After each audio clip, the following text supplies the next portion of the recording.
Viewers, today I will discuss with you about the subject verb agreement with complete exercises. So, very important this lesson, which is also very much important for your examination. So, stay tuned and continue to learn. So, today we'll learn about the rules of subject verb agreement. And the first rule we'll see, अगर sentence status में singular subject है तो उसके साथ क्या singular verb use होगा कि plural verb. So if in the sentence there is a singular subject then you have to use और ऐड एस और es to the verb. Example देखो, the dog walks down the street. क्योंकि यहाँ पे dog यहाँ पे subject जो है ये सिंगुलर सब्जेक्ट है, इसलिए जो वर्ब है वॉक उसके साथ एस लग गया. He goes to the town, second example जो है he goes to the town. यहाँ पे ही थर्ड पर्सन सिंगुलर नंबर, इसलिए गो के साथ ई एस ऐड हो गया और गोज हो गया, he goes to the town. Next rule you see, अगर सेंटेंस स्टेटस सेंटेंस में प्लूरल सब्जेक्ट यूज हुआ then what rule? So if the plural subject is used in the sentence, do not add s or es to the verb. The dogs walk down the street, they go to the town. Okay, तो यहाँ पे देखो जो dogs, यहाँ पे बहुत सारा dog के बारे में बात कर रहा है, प्लूरल सब्जेक्ट है, इसलिए इसके साथ दिस वन वर्ब के साथ एस और एस नहीं लगे. They go to the town. Okay, rule number 3 you see. Rule number 3 talks about singular subject using I or you. So singular subject अगर रहता है तो उसमें I और you जब रहता है यूज होता है तो क्या होता है, do not add s और yes to the verb. Example, I walk the dog every day. देखो यहाँ पे I did not use s और yes to the verb. You walk the dog every day. Okay, so अगर sentence में I और you is used, do not add s or yes to the verb.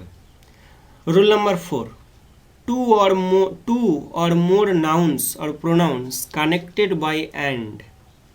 अगर more nouns और pronouns एक ही sentence में है, दो से ज़्यादा है और वो and से कनेक्टेड है तो यूज अ प्लूरल वर्ब. तो एक तो प्लूरल वर्ब यूज होता है, देखो she and her friends are at fair. ठीक, देखो यहाँ पे शी भी है एंड हर फ्रेंड्स आर भी है ऑल्सो, सो इसलिए आर. अगर sentence is connected by and so we use the plural verb. The dog and the cat are playing. Okay, now you see next rule number 5. Two or more singular nouns or pronouns connected by or use a singular verb. The book or the pencil is in the drawer. My uncle or auntie is coming today. मतलब ये दो चीज़ में कोई भी एक, अगर book है dryer में और नहीं तो पेन है, माई अंकल में कम और माई आंटी एनी वन, ऐसा नहीं है both uncle aunty will come. Okay, so पिछले वाला जो रूल नंबर 4 जो हम देखे, रूल नंबर 4 में क्या है, रूल नंबर 4 में एंड कनेक्टेड, सेंटेंस में एंड कनेक्टेड होगा तो उसमें प्लूरल वर्ब यूज होगा. अगर सेंटेंस में और इज कनेक्टेड बाय और, देन सिंगुलर वर्ब का इस्तेमाल किया जाता है. Rule number 6, compound subject having both singular and plural nouns pronouns joined by or not. अगर कंपाउंड सब्जेक्ट और उसमें सिंगुलर और plural noun pronouns are there and connected by और not, then agree with the nearer subject. Okay, agree with the nearer subject. देखो, the boy और his friends complete the job every day. तो यहाँ पे verb कौन है, verb is actually complete. तो verb कहाँ देखेगा, भार्ब ऐसा नहीं है द बॉय को देखेगा और his friends, the verb will see the nearer subject. तो यहाँ पे नियरर सब्जेक्ट क्या है, his friends. Okay, number addition example number 2 you see, his friends और the boy completes the job every day. तो यहाँ पे देखो भार्ब कौन है ना, कंप्लीट्स, क्योंकि ये जो नियरर जो सब्जेक्ट है, नियरर सब्जेक्ट यहाँ पे कौन है, the boy. His friends nearer नहीं है, वो फार अवे है। The boy completes the job every day. Neither he nor his friends complete the job every day. अगर नॉट भी रहता है तो क्या होगा, देखो his friends actually nearer subject from the perspective of the verb, तो यहाँ पे complete the job every day होगा। Rule number 7, phrases coming between the subject and the verb. अगर सेंटेंस में कोई भी फ्रेज है, सब्जेक्ट और वो भी वर्ब और सब्जेक्ट के बिटवीन में है, तो क्या होगा, तो then it will agree with the subject not with the noun pronoun in the phrase. देखो example number 1, one of the boxes is open. तो यहाँ पे subject is not boxes, of the boxes is actually phrase यहाँ पे, तो one is subject here, one of the boxes is open, क्योंकि ये phrase को नहीं देखते, ये सब्जेक्ट के साथ ही एग्री होता है। तो यहाँ पे फ्रेज कौन है, फ्रेज यहाँ पे of the boxes. The people who listen to that music are few. तो देखो द पीपल यहाँ पे सब्जेक्ट है, who listen to that music ये पूरा टोटली फ्रेज है actually, are few. Okay, the women who with all the dogs walks down the street. तो यहाँ पे एक्चुअली सब्जेक्ट कौन है, subject actually the women walks down the street. With all the dogs actually क्या है, ये phrase है, तो वर्ब फ्रेज के साथ यहाँ पे एग्रीमेंट नहीं करेगा, क्योंकि ये phrase in between the subject and the verb. Okay, तो इसलिए वर्ब किसके साथ एग्रीमेंट करेगा ना, हमेशा सब्जेक्ट के साथ एग्रीमेंट करेगा। Okay, rule number 8, sentence status. What's each one, either, neither, everyone, nobody, everybody, anyone, anybody, somebody, someone, and no one। Rule क्या है, यूज अ सिंगुलर वर्ब। अगर सेंटेंस में each, either, neither, nobody, everybody, anybody, somebody, anyone ये सब use है, तो हमेशा singular verb use होता है। देखो example number 1, each of this fruits is juicy. अभी स्टूडेंट्स के दिमाग में घूम रहा है, सर यहाँ पे फ्रूट्स है, बहुत सारा फ्रूट्स के बारे में बात कर रहे हैं, तो यहाँ पे आर लगेगा। नहीं, ये गलत बात है। ओके, क्योंकि यहाँ पे ईच यूज हुआ, तो अगर ईच है तो क्या होगा, सिंगुलर वर्ब यूज होगा, each. Rule number 2, example number 2, everybody knows the truth. Everybody knows the truth, either is correct। Okay, now we'll see rule number 9, nouns always in plural as scissors, tweezers, trousers use a plural verb। Okay, तो कोई भी कुछ noun है जो हमेशा के लिए plural form में रहता है, तो वो सब सब्जेक्ट के लिए क्या होगा, प्लूरल वर्ब यूज होगा।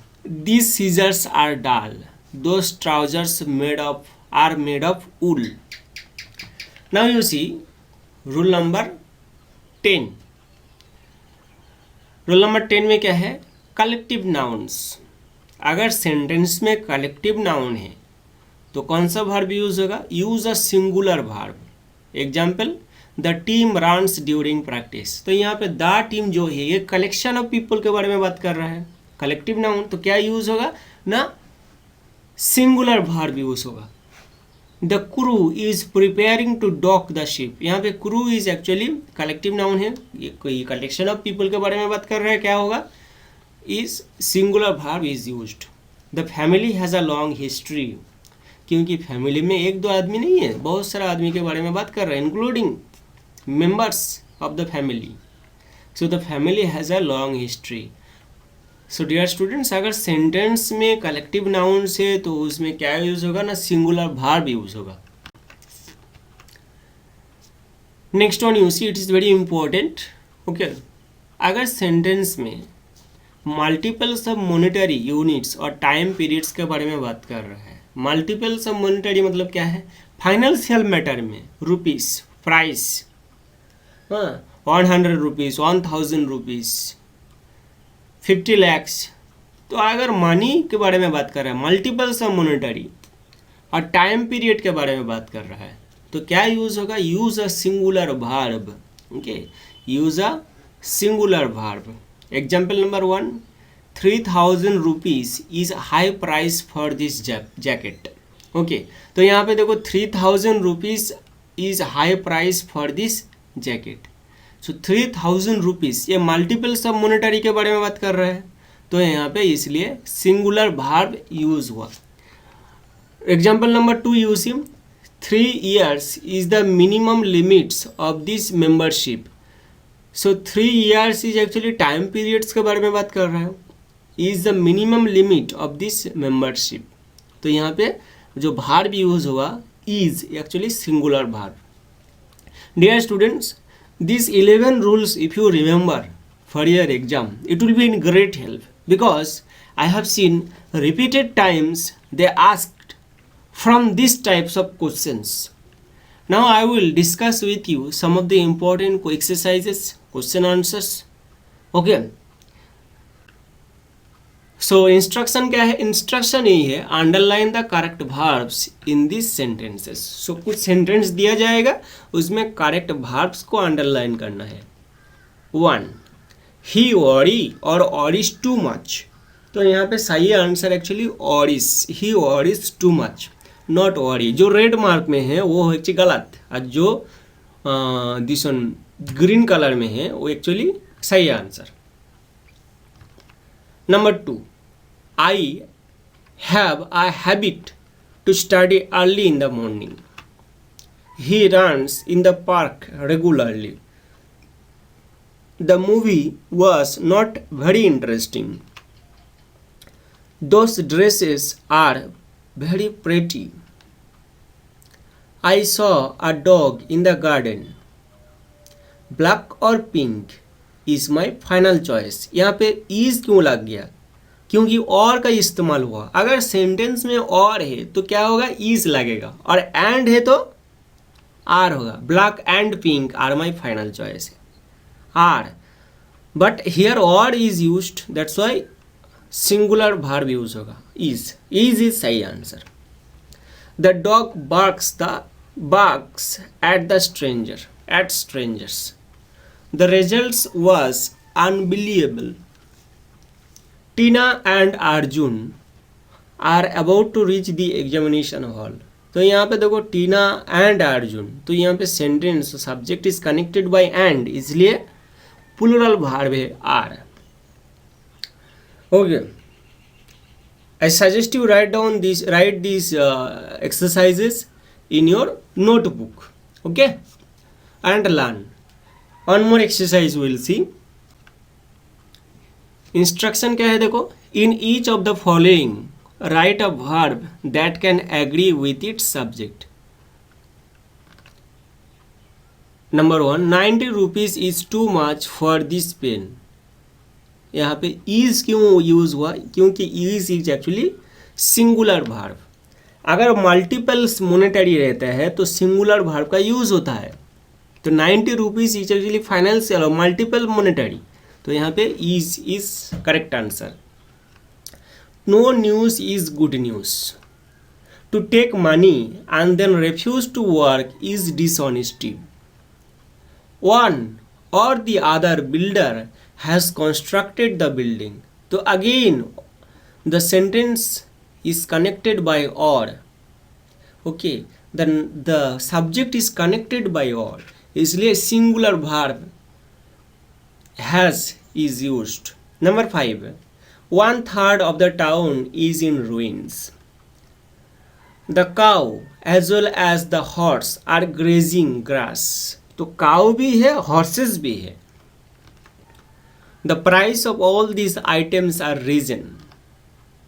Neither his brother nor his sister is absent. तो यहाँ पे नाइदर नॉर जब है तो क्या होता है, no singular subject use, singular verb use होता है, सिंगुलर वर्ब यूज होता है. Each of the suspected men was arrested. तो यहाँ पे देखो arrested already the men verb is दिया गया है पास्ट टेंस में, तो इसलिए हम each of the suspected men was arrested.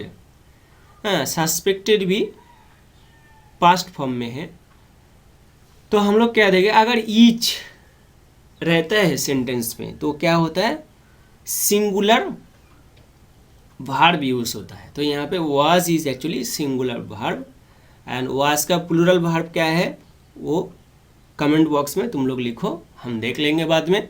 And this one you have to write down in the notebook or fair copy, in your fair copy, and continue to learn. These are very important for your examinations. Thank you.